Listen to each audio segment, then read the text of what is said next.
with no further ado, joining me for day 2, Mr. Super. What's going on?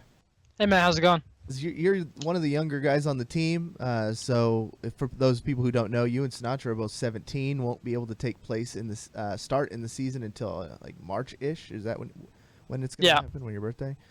So you're still really young. The game came out when you were probably 16. How did you just go straight to top 500? Did you have experience in other big FPSs, or what's your professional gaming background just in general? Well, I played ESEA for TF2. Okay. And everyone I played with on Bird Noises and Hammers and LG, they all were TF2 players. So we just had a lot of FPS skill just by TF2. Like the mechanics kind of carried over pretty well. So I was able to just pick it up and run from there. What was your first game that you remember playing? First game might have been Crash Bandicoot on the PlayStation. Okay. Maybe.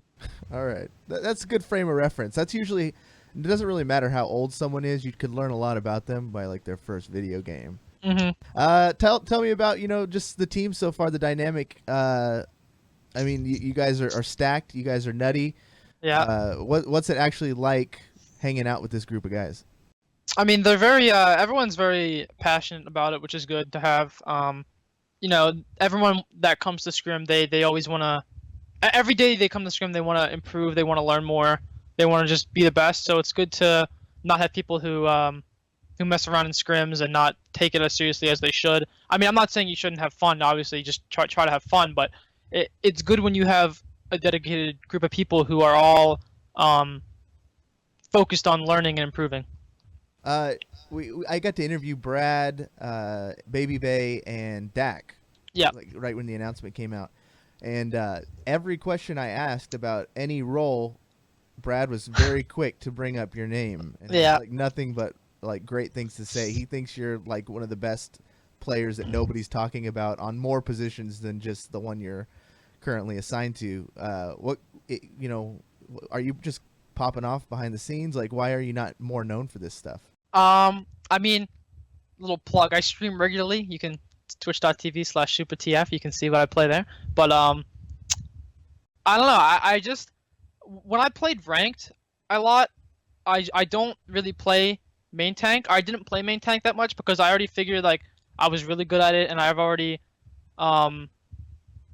established myself, and I know how to play the role very well. So when I go into ranked, I don't need to practice that, and especially because playing main tank, especially Winston, which is the most recent meta with all of Winston, people in rank didn't know how to play very coordinated with a Winston, and so it wasn't that fun to me. And so I just played DPS, off tank. I basically played everything that was. I mean, I still played main tank, but I just played other roles as well, and I guess gained some natural flexibility. So heading into the Overwatch League season, working with this team regularly now, what's your role on the team? Are you just kind of the flex guy? Are you calling targets? Like what do you do to what's your position in the team?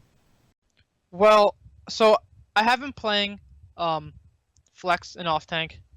I like to I like to consider myself a very vocal player. I make a lot of comms. I've done that pretty much since Bird Noises day one, and so, but a lot of what I do is target calling. So I like to get people low. I like to call the shots. Say Lucio's low, or Lucio's gonna have beat. Kill him quick. Roadhog is feeding. Kill him. Discord him. Stuff like that. Okay. Talk to me about that announcement in general. Like I know there's a Discord for the players, and we were getting those questions. When are we going to announce? When are we going to announce? Like we can't do it yet. Hold on, we got something in the works. And right. We came out with the announcement. Shaq, J-Lo, all involved. How was that day for you? How has the experience been being part of the San Francisco Shock? Yeah, I actually didn't know that they were going to have all those celebrities in it. That was kind of something that we were kept out of the loop as well. Because I remember I asked Baker, who was one of NRG management, what was taking so long with the video, and he said, "Oh, well, we're just waiting on one little thing." And I was like, "Well, what is it? Did someone not submit their thing?" He's like, "No, you'll see." I was like, "Okay." And then that was a cool thing that we didn't know about. But that day it was pretty cool. I got a lot of people congratulating me. A lot of people follows on Twitter. People who just I haven't really spoken to before have reached out to me and just said congrats. I was like, it was a good feeling. You've been another one of those guys that's been just on that podcast circuit. You've been all over the place talking and getting your name out there, which is, I think, speaks volumes for how big this Overwatch League is going to be. And we're seeing more team names, and we're seeing all this information come out. What are you, as a player, most excited for heading into Season 1? I just want to play on LAN, because the Overwatch has been deprived of LANs, which is unfortunate because I've heard that people who do play on LAN it's very good to play, feels very nice to play on. So to be able to play on LAN, I think is going to be definitely a big highlight to have every single match. Obviously, I can't start day one because I'm going to be too young. But when I'm eligible to play, I think it's going to be a blast. So what's that first part going to be like for you? I mean, have you guys talked very much about what your role is going to be? And are there other ways you're going to be able to contribute to the team while not being able to physically play in the matches? Yeah, me and Sinatra are gonna. We have other things so while we're ineligible to play, we're basically going to be spectating and kind of have another two analysts / coach, two people who understand the game and can provide input from a third person point of view, things that the players can't see in game. So I think having that is going to help. Obviously, other teams are going to have the same thing with backups, but I believe that what we have going, the system we have going, because me and Snatcher still play at least once a week because they want to keep us, in sync with the team and keep us sharp, basically. So I think that it's going to be a good start. Definitely. How have things been going so far? Just team chemistry. Do you feel like there's still a long way to go, or do you feel like you guys are pretty much league ready? Well, I think there's always things you can improve on, but I think that us as a team, we grew very quickly and we're able to adapt and coordinate with each other in a very quick manner, which I think is really good, obviously. And I think that's an advantage that we're gonna have because we were able to sync together and everyone's pretty chill with each other. No one hates each other, which is obviously a good thing. At 17 years old, I didn't know what I was going to do with my life. I was a mess. Right. I was working at a pizza place, but you're already making more money than my parents made. And you're a kid. I'm going to call you a kid. I don't mean to disrespect you. That's fine. I know you've been through some stuff or whatever, but dude, you're still not even 18. Right. And you're rocking this salary. How does it feel just to have such a good job locked down? And what does your family think? Well, funny enough, my parents used to get mad back when I was on bird noises because I would stay up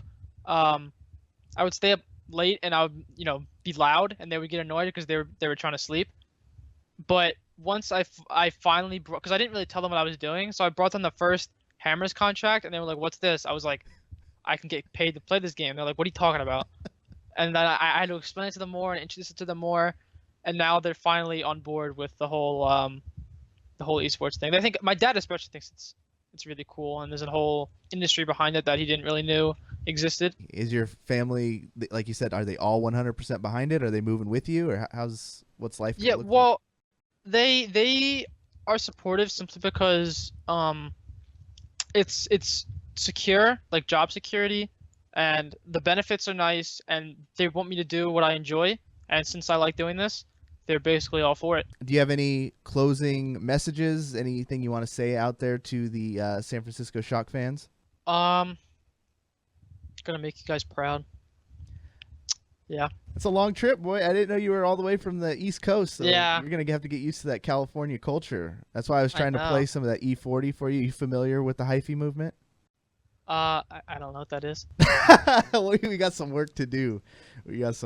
So thanks for your time, Super. Again, if you are not already, follow him on Twitter at super_OW, and you can follow his Twitch streams, twitch.tv/supertf. All right, people, Thanks for your time. Peace.